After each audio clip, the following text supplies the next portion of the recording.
Hello everyone, welcome back to SSB crack exams. मैं हूं अनुराधा और आज के सेशन में हम लोग सॉल्व करने जा रहे हैं ऐसे कुछ इंपॉर्टेंट एमसीक्यूज जो बहुत कॉमनली स्पॉटिंग एरर्स के टॉपिक में से पूछा जाता है in various defence competitive exams like NDA, CDS, AFCAT, territorial army and much more, many more. So without much further ado, let's start practicing these questions. And in this session में आपको सिर्फ questions के answer ही नहीं बल्कि explanations भी बताऊंगी, जिससे आपका जो रूल है, ग्रामेटिकल रूल्स, वो भी क्लियर हो जाएगा। बिकॉज स्पॉटिंग एरर्स के टॉपिक में आंसर सॉल्व करने के लिए आपको ग्रामर रूल्स अच्छे से पता होना बहुत इंपॉर्टेंट है। तो पहले हम डायरेक्शंस को पढ़ लेते हैं सो दैट यू नो कैसे सॉल्व करना होता है इस टॉपिक के क्वेश्चंस को। बेसिकली आपको यहाँ पे एक सेंटेंस मिलेगा जिसको 3 पार्ट्स में डिवाइड किया जाएगा, ABC। आपको बताना है कौन से पार्ट में एरर है। You need not tell which part has the error and why, you just have to say which part has the error, that's it. अगर पार्ट बी में एरर है तो आपका आंसर बी हो जाएगा। अगर पूरे सेंटेंस में आपको एरर नहीं दिख रहा है, यानी आपको लग रहा है सेंटेंस इज ग्रामेटिकली करेक्ट, तो भी आप आंसर कर सकते हो by giving it as D option, यानी नो एरर ऑप्शन। ठीक है, चलिए स्टार्ट करते हैं फर्स्ट क्वेश्चन से। He lost his new knife shortly after he bought it। ठीक है, अब पहली नजर में आपको इस क्वेश्चन में कोई भी एरर नहीं दिखेगा, तो you have this temptation to answer it as D. वैसे डी आंसर नहीं है, आंसर हो जाएगा सी। पार्ट सी में एरर है, दैट इज यहाँ पे 2 इवेंट्स पास्ट में हो रहा है। ठीक है, पहले उन्होंने एक नाइफ खरीदा, उसके बाद उन्होंने उसको खो दिया। तो पहले जो इवेंट हो जाता है उसके लिए हम पास्ट परफेक्ट टेंस यूज करते हैं, और जो दूसरा इवेंट होता है उसके बाद वो सिंपल पास्ट में रहता है। तो यहाँ पे पहले नाइफ खरीदा गया, ठीक है, उसके बाद नाइफ को खोया गया। तो पहले जो हुआ है उसके लिए हम पास्ट परफेक्ट यूज करेंगे। So instead of saying after he bought it, it should be after he had bought it. ठीक है, पास्ट परफेक्ट टेंस हम यहाँ पे यूज करना है, हैड पर प्लस V3 फॉर्मूला। ठीक है, तो सी इज द राइट आंसर। या यहाँ पे रूल ऑफ टेंस जो था इंपॉर्टेंट था इस क्वेश्चन को आंसर करने के लिए। Next question, the ultimate problem of physics is to reduce matter by analysis to its lowest condition और डिविजिबिलिटी। यहाँ पे तो बहुत इजीली आपको समझ में आ रहा है that the error is in part B. ठीक है, यहाँ पे क्या होगा, by analysis is wrongly used, it should be the ultimate problem of physics is to reduce matter by analyzing it to its lowest condition or divisibility। analyzing होगा, analysis नहीं होगा, it will be a verb here।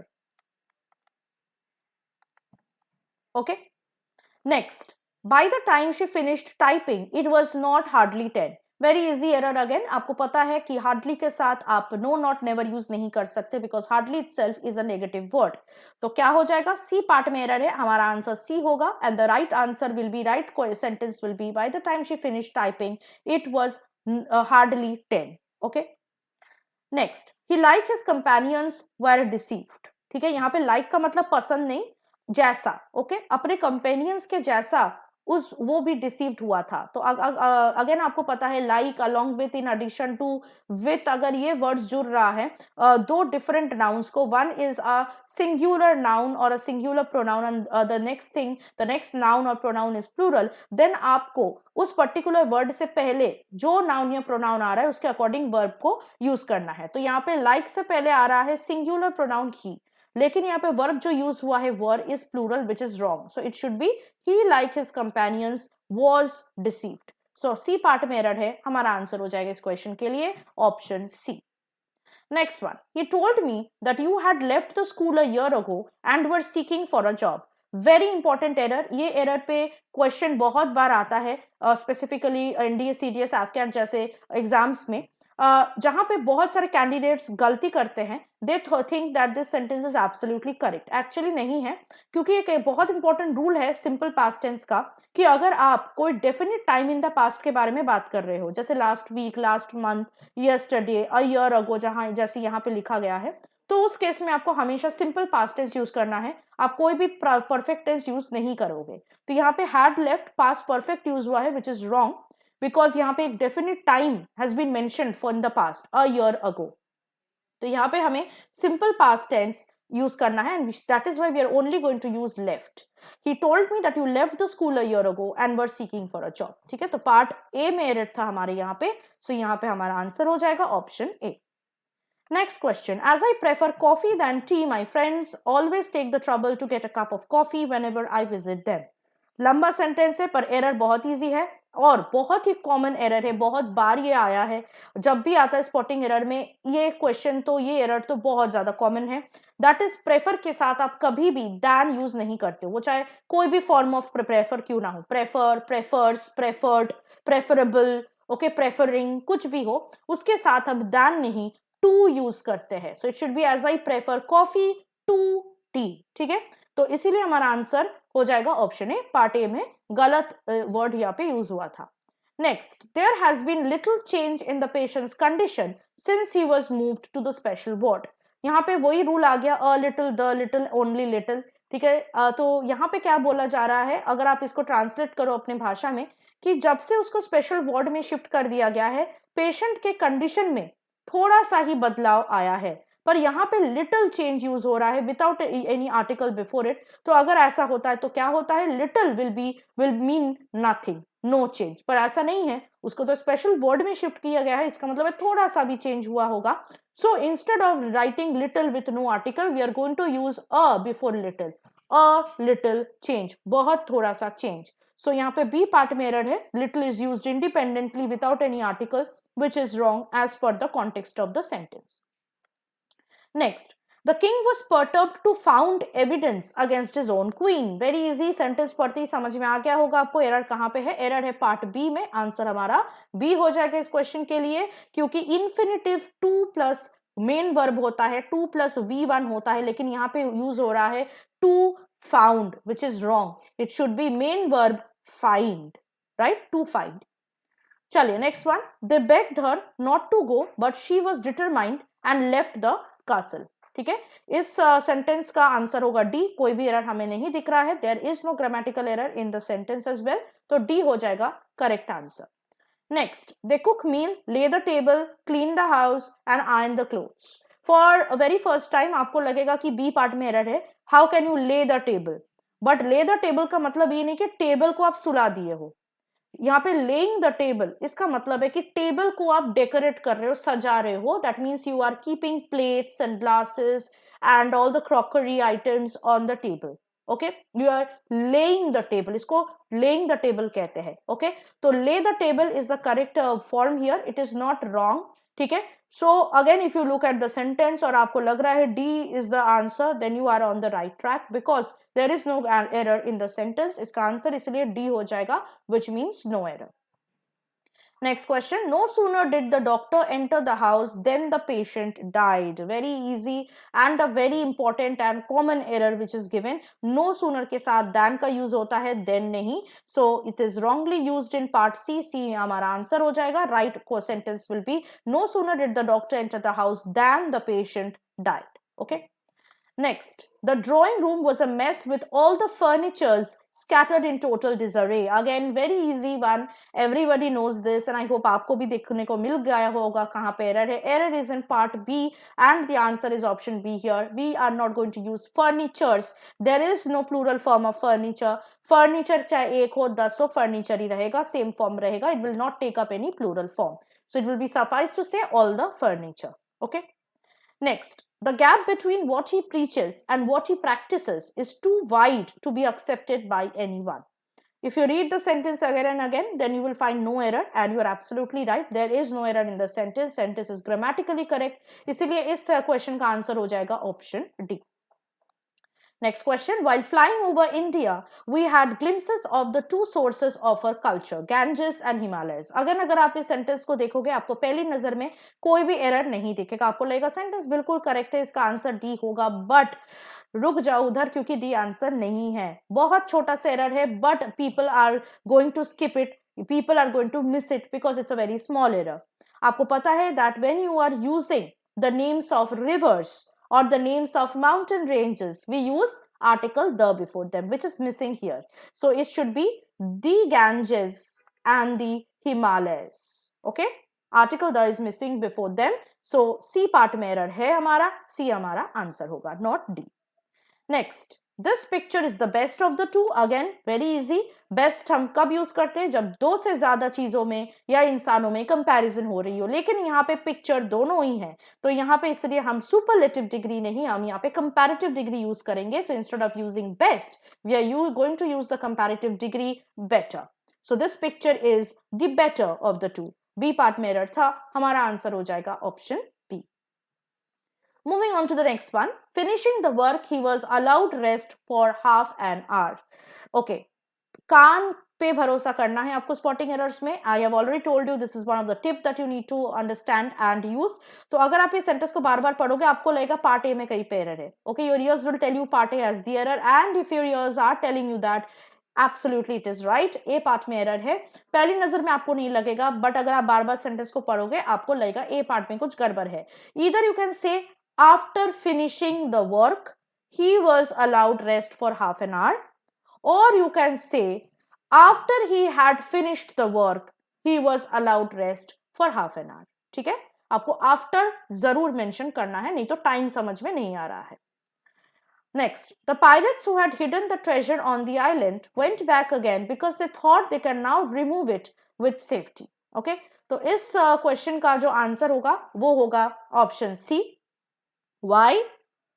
Again, people can skip it, they can miss it, but बहुत common error है ये. इससे पहले भी मैंने जितने भी सेशंस आप लोगों से के सामने लेकर आई थी उसमें भी मैंने बताया था, people tend to miss it, they think it is D, but it is not so, क्योंकि पूरा सेंटेंस यहाँ पे पास्ट में है.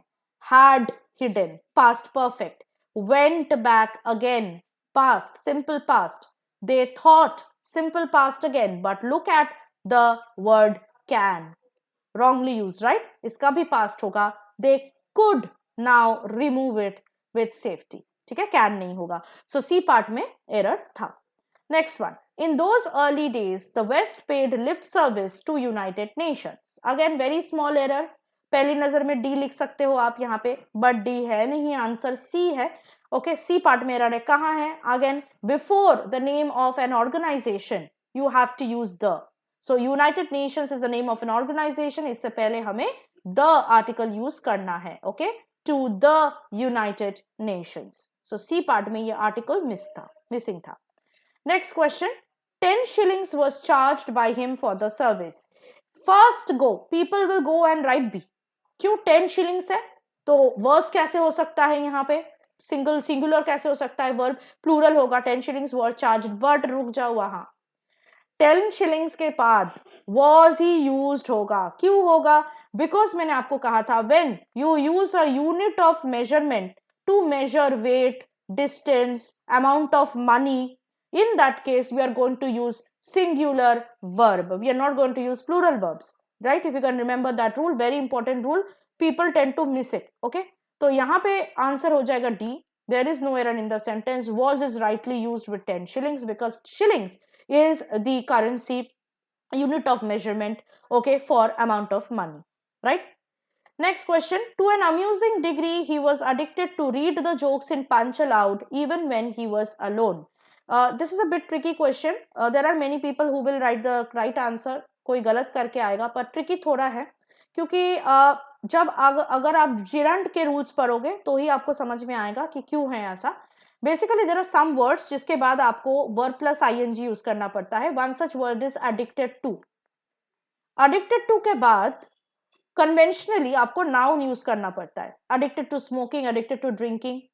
अगर नाउन ना हो, वर्ब यूज करना है तो हमेशा वो आईएनजी फॉर्म में यूज होगा. जैसे addicted to reading the jokes in Punch aloud, not addicted to read the jokes. Okay, so addicted to के बाद हमेशा आईएनजी फॉर्म रहेगा, ये आपको हमेशा याद रखना है. सो बी पार्ट में एरर था यहाँ पे हमारा, सो आंसर हो जाएगा option B. Next, why not stop the first man you meet next and ask, could you tell me what the time is? Okay, अगर इस सेंटेंस को आप ट्रांसलेट करोगे किसी भी भाषा में, जिस भी भाषा में आप कंफर्टेबल हो, आपको समझ आ जाएगा कहाँ पे एरर है. मैं आपको बता देती हूँ. The error is in part A. Okay, so A हमारा आंसर है. कहाँ पे? The first man you meet next, है ना. इसके बाद आप जो भी पहले आदमी को देखोगे उसको आपको रोकना है ना. इसके बाद आप जिसको भी देखोगे वो पहला ही होगा, राइट. ऐसा कि 10 लोगों को एक साथ देखोगे, जिसको आप देखोगे वो पहला ही होगा.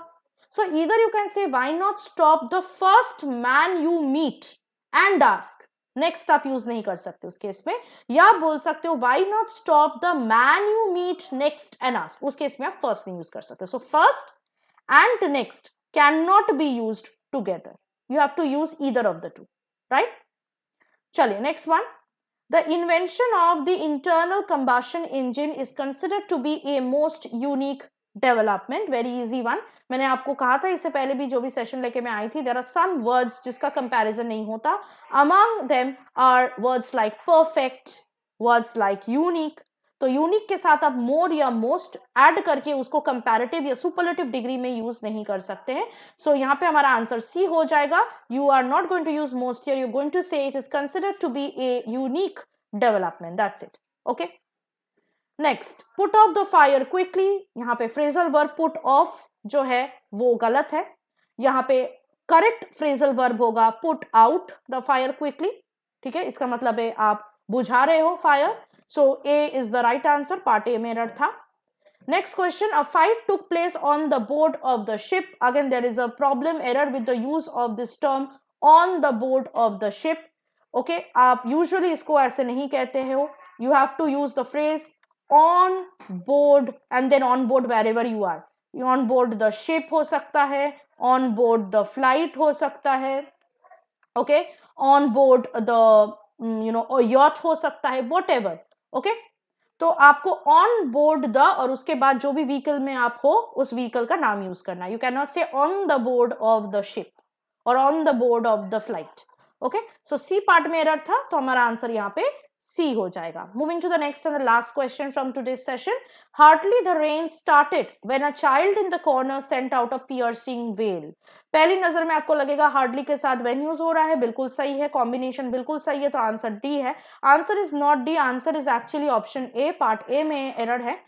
कहां पे एरर है? आपको पता है कि जब भी sentence hardly, scarcely, barely, rarely, no sooner than वगैरह से स्टार्ट होता है, तो उसके बाद जो वर्ब यूज होता है it should be in inversion of the verb formula. यानी क्या होता है कि इसके बाद तुरंत बाद ही हेल्पिंग वर्ब यूज होता है. जैसे आपका डिड हो सकता है, डज हो सकता है, हैड हो सकता है. उसके बाद सब्जेक्ट यूज होता है और उसके बाद V3 फॉर्म यूज होता है if it is a had, और V1 फॉर्म यूज होता है अगर ये डज, डू या डिड है. जैसे यहाँ पे देख लीजिए हार्डली द रेन स्टार्टेड, ये गलत है. ओके, तो क्या हो जाएगा, इस स्टार्टेड वाले वर्ड को हमें ब्रेक करना है, तो ये दो पार्ट्स में ब्रेक होगा. डिड क्योंकि पास्ट में है, सिंपल पास्ट है, did plus V1, did plus start, तो डिड आ जाएगा रेन से पहले, हार्डली डिड द रेन्स, उसके बाद आएगा V1 start. Hardly did the rain start when a child in the corner sent out a piercing well. या फिर आप इसको हैड प्लस V3 वाले में भी कर सकते हो, तो उस केस में हो जाएगा hardly had the rain started, तब V3 फॉर्म में ही रहेगा. Hardly had the rain started क्योंकि रेन सब्जेक्ट है, when a child in the corner sent out a piercing wail. ठीक है, तो हमेशा ऐसे ही फॉर्म में वर्ब यूज होगा when the sentence is beginning with hardly, barely, scarcely, no sooner that, rarely and so on. ठीक है, तो ऐसे ही गाइडेंस के लिए for your upcoming competitive examinations related to defence, make sure you are joining our courses and also our live classes which are running every day now for your upcoming NDA series and AFCAT 1 2024. इन classes में जुड़ जाइए ताकि ज्यादा से ज्यादा आपको knowledge मिल सके, आपकी प्रिपरेशन और स्ट्रांग हो सके और आपको ज्यादा से ज्यादा क्वेश्चंस प्रैक्टिस हो सके. अगर आप बाकी कोई भी रिटन डिफेंस एग्जाम के लिए भी प्रिपेयर करना चाहते हैं तो उसके लिए भी कोर्सेस हमारे ऐप में अवेलेबल है. So download our app today, get yourself enrolled into the courses and while enrolment use the code warrior10 जिससे आपको एक्स्ट्रा 10% का डिस्काउंट किसी भी कोर्स में मिल सके. That was it from my side. I will see you next with a more practice questions related to the topic of spotting errors which are commonly asked or which are usually asked in your defense competitive exams. Till then, stay tuned with us and always stay positive and motivated. जय हिंद. अगर आप एक defence aspirant हैं और SSB interview, NDA, CDS, AFCAT जैसे exams के लिए prepare कर रहे हैं तो आप SSB क्रैक एग्जाम्स के कोर्स को चेक करना ना भूलें. आप हमारी लर्निंग एप्लीकेशन को Google Play Store से भी डाउनलोड कर सकते हैं.